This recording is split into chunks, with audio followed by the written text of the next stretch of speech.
Hello, मैं गौरव कुमार आपका स्वागत करता हूँ आपके अपने यूट्यूब चैनल लेटेस्ट एजुकेशन में। तो आज का टॉपिक है रसायन शास्त्र। रसायन शास्त्र का पहला चैप्टर पढ़ना है। रासायनिक रासायनिक अभिक्रिया एवं समीकरण, ये आज का टॉपिक है। आज से पहला चैप्टर है। आज फर्स्ट वीडियो है इस टॉपिक का। तो चलिए देखते हैं। आपने 9th क्लास में पढ़ा होगा प्राकृतिक में कितने प्रकार के अभिक्रिया या परिवर्तन होता है। अब भौतिक परिवर्तन क्या होता है? वह परिवर्तन जो विपरीत अवस्था में करने पर फिर उसी रूप में आ जाए जिस रूप से हमने उसे मेल्ट किया है। सपोज एक बर्फ का टुकड़ा ले लेते हैं। बर्फ का एक टुकड़ा, इसको हम गर्म करेंगे। इसको गर्म करेंगे इसको हम गर्म करेंगे तो ये धीरे धीरे मेल्ट हो जाएगा, मतलब पिघलना शुरू हो जाएगा और पिघलकर पानी में कन्वर्ट हो जाएगा। फिर इसको हम अधिक गर्म करेंगे तो ये भाप के रूप में उड़ने लगेगा। मतलब ठोस बर्फ को गर्म किए तो पानी में कन्वर्ट हो गया, फिर पानी को गर्म किए तो बर्फ में कन्वर्ट हो गया। मतलब पानी को गर्म किए तो वाष्प में परिवर्तित हो गया। अगर इस प्रक्रिया को अगर हम उल्टा करेंगे तो फिर मतलब वाष्प को किसी बंद जगह में कंप्रेस करेंगे तो पानी के रूप में प्राप्त होगा। आपने देखा होगा कि बहुत दिनों तक किसी बोतल में पानी रखने से उसके ऊपर मतलब फुहारा के जैसा पानी जम जाता है। इससे पानी का वाष्पीकरण होता है। पानी ऊपर उड़ने की कोशिश करता है और बोतल की दीवारों में जाकर यहाँ पर ये ढक्कन मान लीजिए ऐसे ऐसे चिपक जाता है, क्योंकि इसे जगह नहीं मिलती है ऊपर जाने की, इसीलिए चिपक जाता है यहाँ पर। ये पानी हो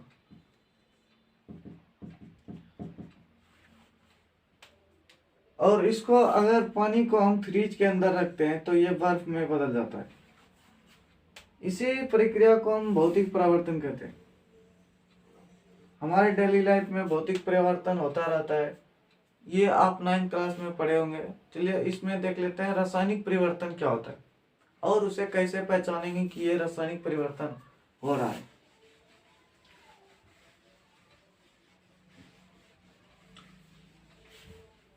रासायनिक परिवर्तन वह परिवर्तन जो एक नए रूप में परिवर्तित हो, मतलब नया पदार्थ दे। मान लीजिए किसी बर्फ का एक टुकड़ा, बर्फ के एक टुकड़े को, जैसे कि बर्फ का फॉर्मूला क्या होता है? पानी लीजिए, वाष्प लीजिए, बर्फ का कोई भी अणु होता है, बर्फ या जल का कोई अणु हाइड्रोजन और ऑक्सीजन के मिलने से बनता है। ये केमिकल रिएक्शन, मतलब ये रासायनिक अभिक्रिया के द्वारा ही H2O मतलब जल बनाता है। अब किसी जल को, मान लीजिए ये बर्फ है, बर्फ में ये पानी का कुछ अणु है, H2O का अणु। सॉलिड में बर्फ एक ठोस पदार्थ है। इसमें अंतरा अणु, मतलब इन दो कणों के बीच अंतरा अणु का आकर्षण बल सबसे अधिक होता है। ठोस में अंतरा अणु का आकर्षण बल सबसे अधिक होता है। अगर इसको हम गर्म करेंगे, सपोज थोड़ा सा हीट देंगे, इसमें थोड़ा सा बर्नर लगाकर इसे पिघलाएंगे तो ये अपने दो कणों के बीच की दूरी को दूर दूर कर देगा। मान लीजिए अब ये मेल्ट होकर पानी के रूप में आ गया, तो यहाँ पर अणु कुछ दूर दूर हो जाएगा। इसमें अंतरानुक आकर्षण बल इन दो कणों के बीच के आकर्षण बल को अंतरानुक आकर्षण बल कहते हैं। इन दो कणों के बीच के आकर्षण को, ये दो कण है, इन दोनों कणों के बीच जो आकर्षण बल लगता है उसे अंतरानुक आकर्षण बल कहते हैं। यह सबसे अधिक ठोस में होता है और सबसे कम गैस में होता है। अंतरानुक आकर्षण बल सबसे अधिक ठोस में और सबसे कम गैस में होता है। इसी तरह इस पानी को अगर हम पिघलाएंगे और थोड़ा सा गर्म करेंगे तो वो वाष्प के रूप में चला जाएगा। फिर इस तरह से अंतरानुक आकर्षण बल बहुत दूर दूर हो जाएगा। ठोस स्टेट हुआ, ठोस, द्रव, गैस। इसमें सबसे कम अंतरानुक आकर्षण बल होगा। इन मतलब गैस में सब, ये गैस अवस्था है तो इसमें सबसे कम अंतरानुक आकर्षण बल होता है। मतलब इन दो कणों के बीच, गैस में दो कणों के बीच सबसे कम अंतरानुक आकर्षण बल होता है। मतलब इन दोनों कणों के बीच ज्यादा मजबूती से नहीं पकड़ बनेगा। इसलिए गैस को खोलने पर आपके घर में एलपीजी गैस होगा, घरेलू चूल्हा जो जलाते हैं, घरेलू उपयोग में जो लाया जाता है, द्रवित पेट्रोलियम गैस, जिसे एलपीजी भी बोलते हैं, जिसे इंडियन गैस में इंडियन गैस के तहत भी होता है, भारतीय गैस के तहत भी होता है। यह सब हमें अंतरानुक आकर्षण बल के मतलब गैस में सबसे कम होता है।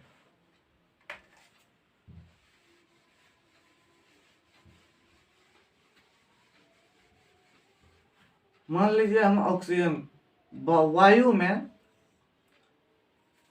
अनेकों प्रकार के गैस होते हैं, वायु में अनेकों प्रकार के गैस होते हैं।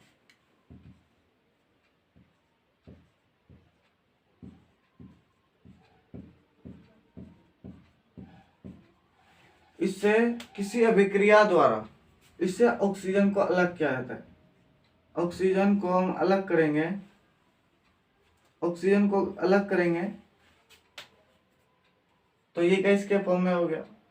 अगर इसको हम कंप्रेस करेंगे, मतलब अधिक गैस को एक कंटेनर, एक सिलेंडर में सब देते जाएंगे, इस ऑक्सीजन गैस को कंप्रेस करते जाएंगे, इसमें डालते जाएंगे। एक ऐसा समय आएगा कि ये गैस हमें लिक्विड फॉर्म में मिलने लगेगा। हालांकि हमें दिखता नहीं है क्योंकि ये जो परत होती है इसके सिलेंडर की, वो लोहे की होती है, वो पारदर्शी होता है, इसलिए हमें दिखाई नहीं देता है।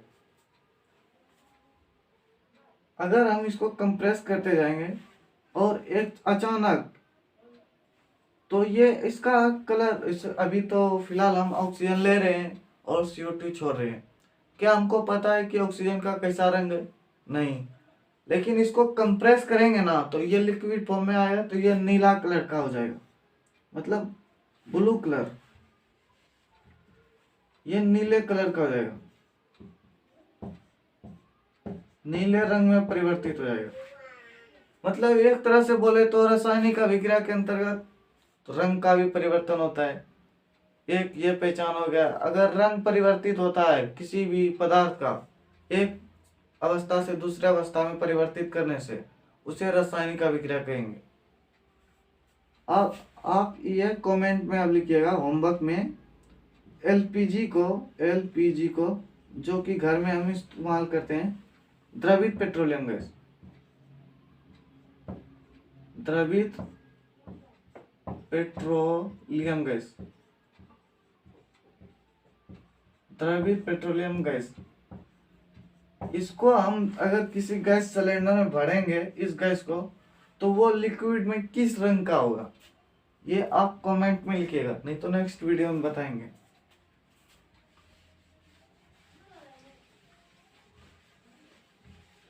यहाँ हम दो अभिक्रिया पढ़ चुके हैं, भौतिक अभिक्रिया और रासायनिक अभिक्रिया। ये 9th क्लास में डिटेल से पढ़ा जाता है, यहाँ ओवरव्यू ले रहे हैं, मतलब ज्यादा लिखने की जरूरत नहीं है। अब रेडियो एक्टिव अभिक्रिया क्या होती है वो देखते हैं। रेडियो एक्टिव अभिक्रिया दरअसल परमाणु यंत्रों के अंदर होता है। परमाणु जैसे एटम बम हुआ, हाइड्रोजन बम हुआ, इस सब बम के अंदर, मतलब बड़े बड़े परमाणु रिएक्टर के अंदर होता है ये सब अभिक्रिया। परमाणु रेडियो एक्टिव अभिक्रिया बड़े बड़े मशीनों के अंदर होता है। जैसे किंग जोंग आजकल परमाणु रेडियो एक्टिव अभिक्रिया उसके लिए उसका फेवरेट अभिक्रिया है। एक बार की बात है, ये हर दिन मतलब कुछ ना कुछ खटपटी करते रहता है। परमाणु बम बनाया,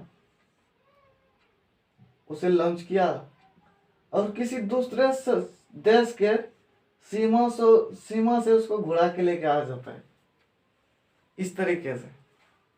तो एक बार बोला जापान एक देश है, वहां के सीमा से किंग जोंग ने परमाणु परीक्षण किया और वहां से फिर वापस लेके आ गए। जापान के लोग डर गए। जापान के राष्ट्रपति बोले, राष्ट्रपति हो या प्रधानमंत्री, बोले कि इसका कुछ करना पड़ेगा, नहीं तो कुछ कर देगा। ये डोनाल्ड ट्रम्प, मतलब 2016 की बात है, डोनाल्ड ट्रम्प को बोला। डोनाल्ड ट्रम्प जी किंग जोंग को कॉल किए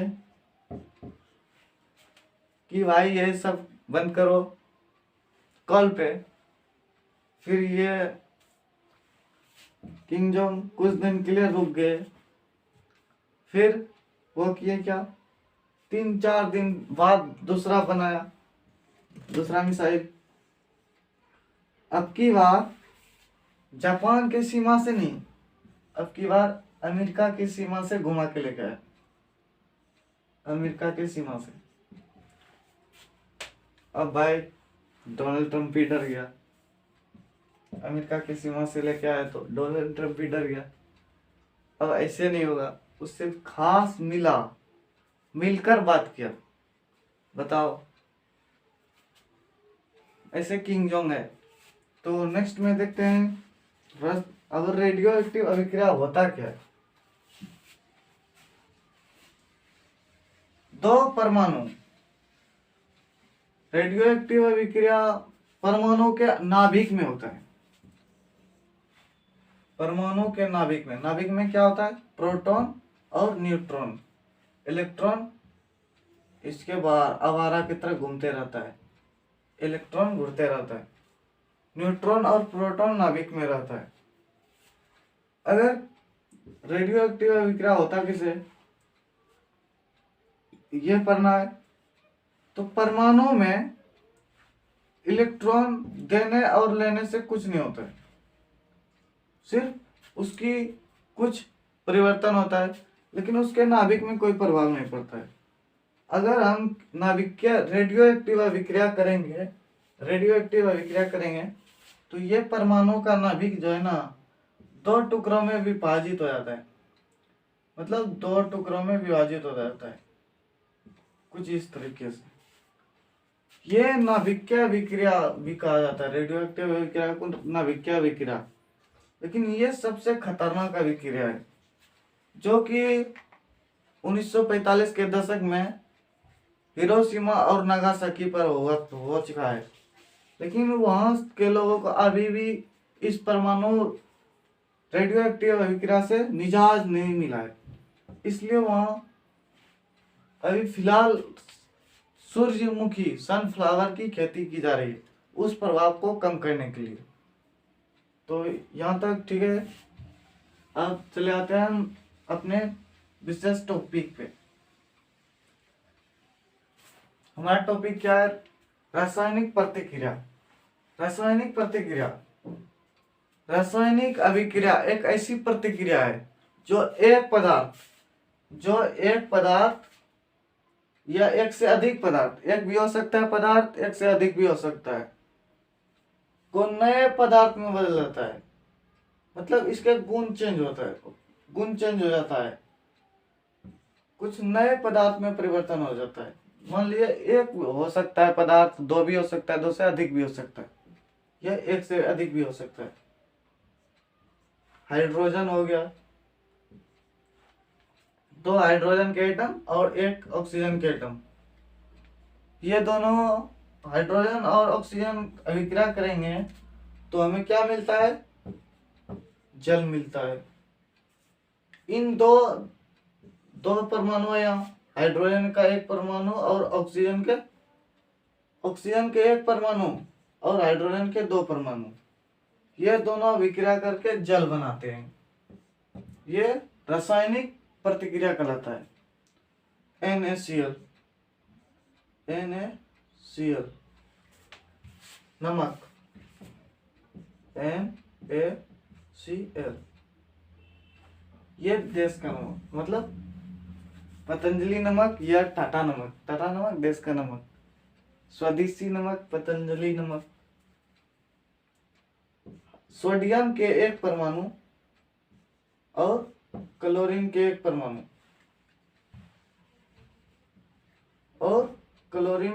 परमाणु मिलकर क्या बनाते हैं? सोडियम क्लोराइड, नमक, NaCl। सोडियम के एक परमाणु और क्लोरीन के एक परमाणु को मिलाकर बनता है सोडियम क्लोराइड।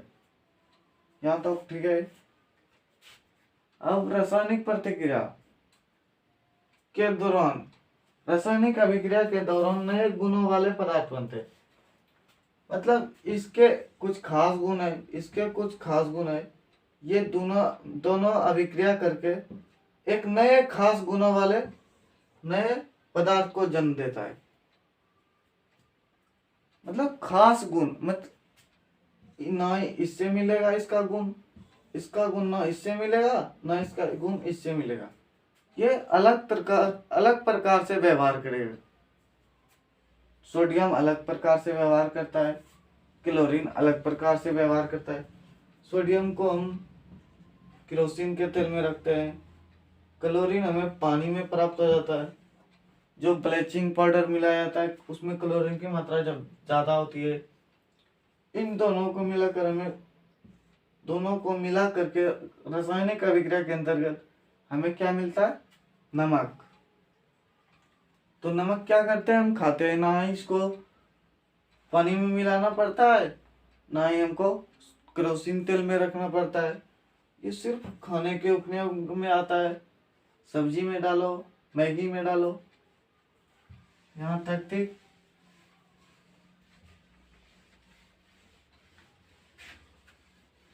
यहाँ जो हाइड्रोजन है, हाइड्रोजन के दो एटम और ऑक्सीजन के एक एटम मिलकर क्या बनाता है? H2O, मतलब जल। ये जो दो पदार्थ जो मिलकर किसी खास गुण वाले पदार्थ को बनाता है। जो पदार्थ अभिक्रिया करता है, यहाँ हाइड्रोजन और ऑक्सीजन अभिक्रिया कर रहा है, इसे हम क्या बोलेंगे? अभिकारक। जो पदार्थ अभिक्रिया करता है उसे अभिकारक बोलता है, और उस अभिक्रिया के दौरान जो हमें प्राप्त होता है उसे प्रतिफल कहते हैं। जो नए गुण वाले पदार्थ बनते हैं उसे हम क्या कहते हैं? प्रतिफल। अब रासायनिक समीकरण को किस प्रकार से दर्शाया जाता है? मान लीजिए यहाँ दो एटम है, इसके बीच में हम क्या दिए? प्लस दिए हैं। इसके बीच में माइनस नहीं हो सकता, सिर्फ प्लस ही होगा। और अभिकारक और प्रतिफल के बीच में क्या होता है? तीर का निशान होता है।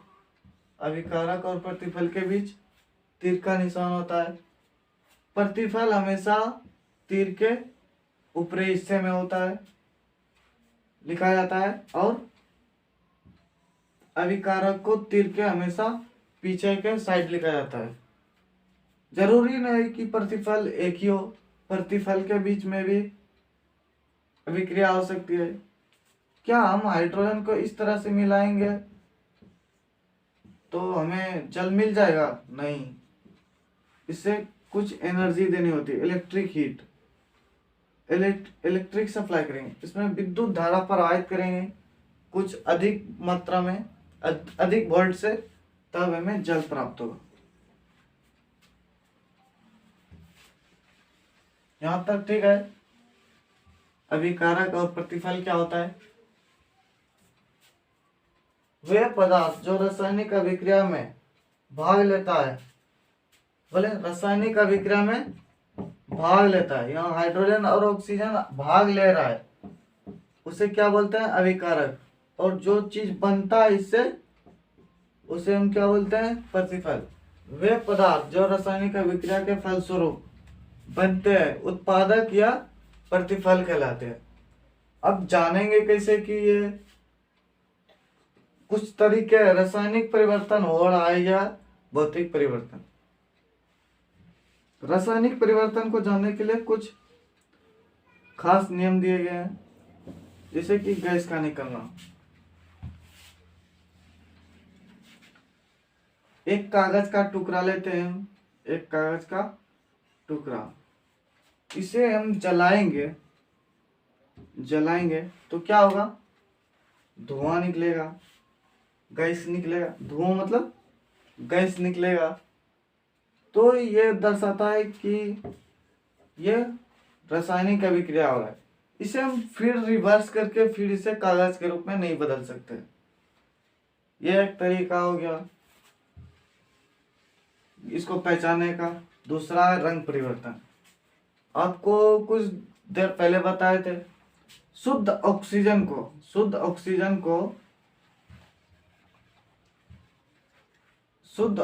को हम लिक्विड फॉर्म में करेंगे, कंप्रेस करते जाएंगे, ऑक्सीजन को कंप्रेस करते जाएंगे। एक टाइम ऐसा आएगा कि वो लिक्विड के रूप में बदल जाएगा, मतलब लिक्विड के फॉर्म में आ जाएगा, तो इसका कलर चेंज हो जाएगा। अभी ये कलरलेस था, लिक्विड फॉर्म में आया तो ये नीले कलर का हो जाएगा, नीले रंग का हो जाएगा।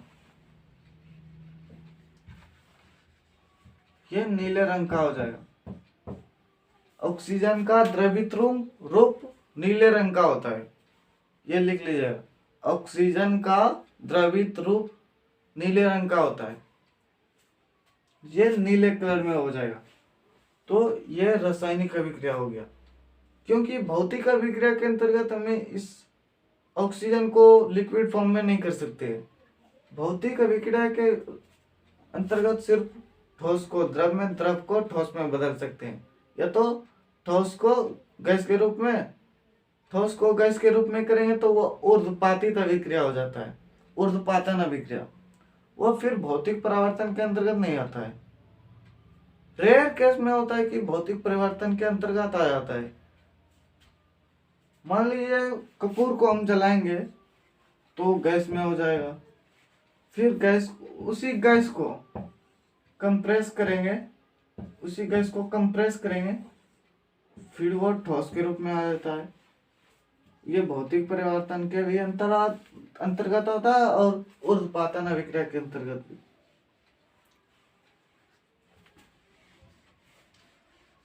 यहाँ पर देख रहे थे क्या? Colour change. यहाँ ऑक्सीजन को कंप्रेस कर रहे हैं तो इसका रंग चेंज हो रहा है, इसलिए इसका रंग चेंज होने के कारण इसे रासायनिक अभिक्रिया के अंतर्गत रखा जाता है। रासायनिक अभिक्रिया।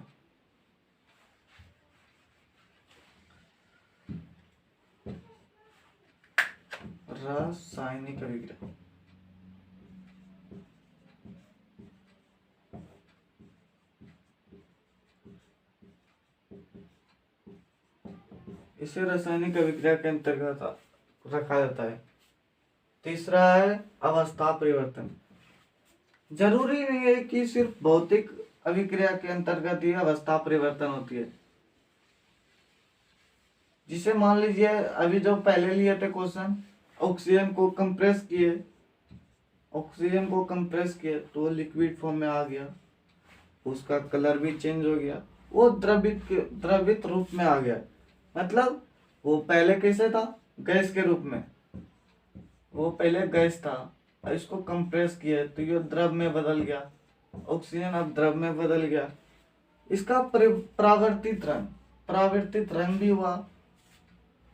एक भी मतलब रासायनिक अभिक्रिया को पहचानने के लिए एक या एक से अधिक भी प्रतिक्रिया हो सकती है, मतलब प्रतिक्रियाओं की पहचान हो सकती है। पहला हुआ गैस से द्रव में अवस्था परिवर्तन हो गया। फिर दूसरा हुआ इसका रंग चेंज हो गया, मतलब कलर चेंज हो गया, कलर बदल गया। तो ये भी रासायनिक अभिक्रिया के अंतर्गत आ जाता है।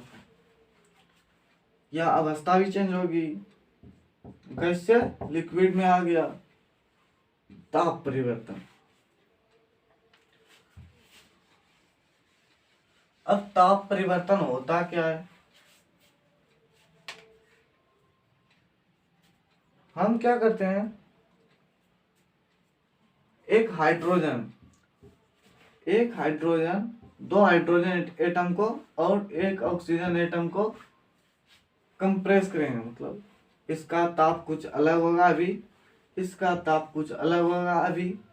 इसको हम मिलाएंगे, रासायनिक अभिक्रिया करेंगे इन दोनों तत्वों के बीच, तो हमें तत्व नया मिलेगा H2O, नया तत्व मिलेगा।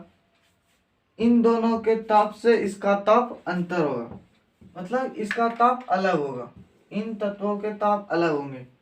अगर इसका ताप 2 कुछ डिग्री सेंटीग्रेड हुआ, इसका कुछ अलग डिग्री सेंटीग्रेड में होगा और इसका कुछ अलग डिग्री सेंटीग्रेड में होगा।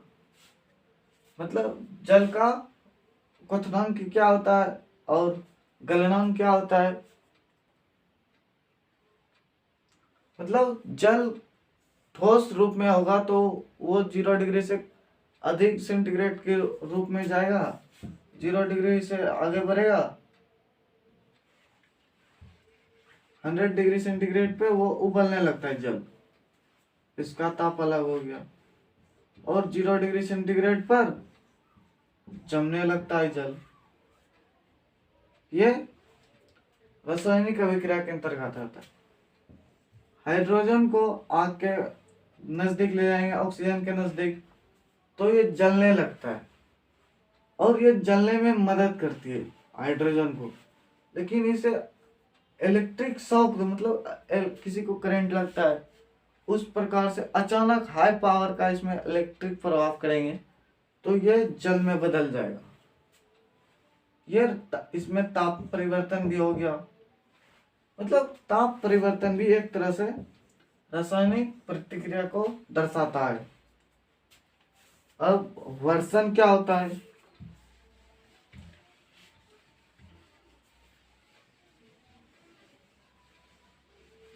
आप सोच रहे हैं वर्षण क्या होता है, आज तक तो हमने पढ़ा ही नहीं।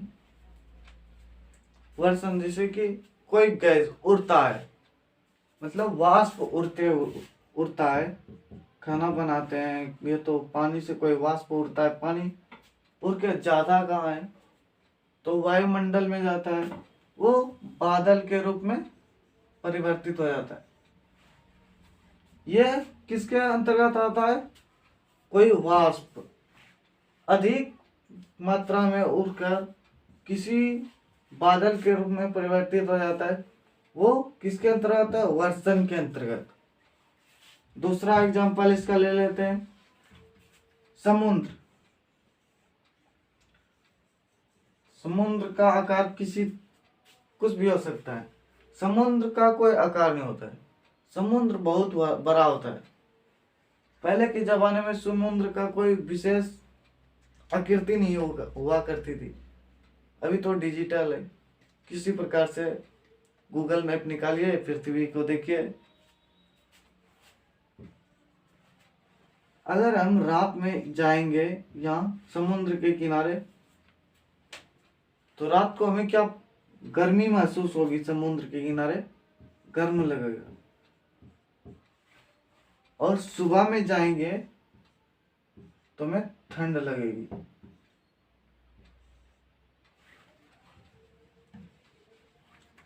सुबह में ठंड लगेगी और रात में गर्म लगेगी।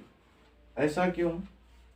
क्योंकि गर्म समुद्र, मतलब सुबह में गर्म हवा समुद्र से वायुमंडल की ओर, समुद्र से किनारे की ओर चलती है, और ठंडी हवा समुद्र वायु मतलब ठंडी हवा सूखे से समुद्र की ओर चलती है, मतलब जल स्थल।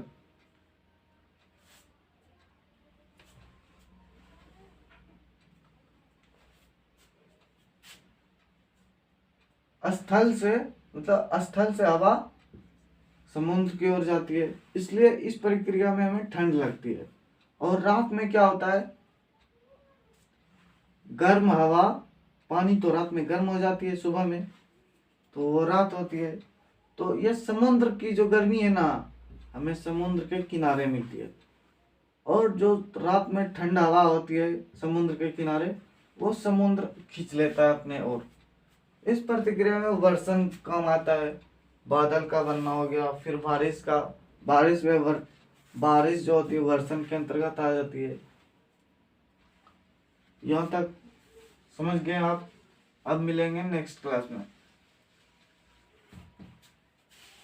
अगर इस क्लास के आप सारे सब्जेक्ट पढ़ने चाहते हैं तो इस चैनल पर आपको हर क्लास का, हर सब्जेक्ट का वीडियो लेक्चर मिलेगा। तो चलिए विजिट करते हैं। तो विजिट करिए हमारे चैनल को। इस चैनल पर आप जो भी सब्जेक्ट पढ़ने चाहते हैं, हर क्लास के, हर चैप्टर के, हर सब्जेक्ट के आपको नोट्स मिलेंगे, वीडियो लेक्चर, वो भी फ्री ऑफ कॉस्ट। तो हमारे चैनल को विजिट करें। Thanks for watching this video. मिलते हैं नेक्स्ट वीडियो में।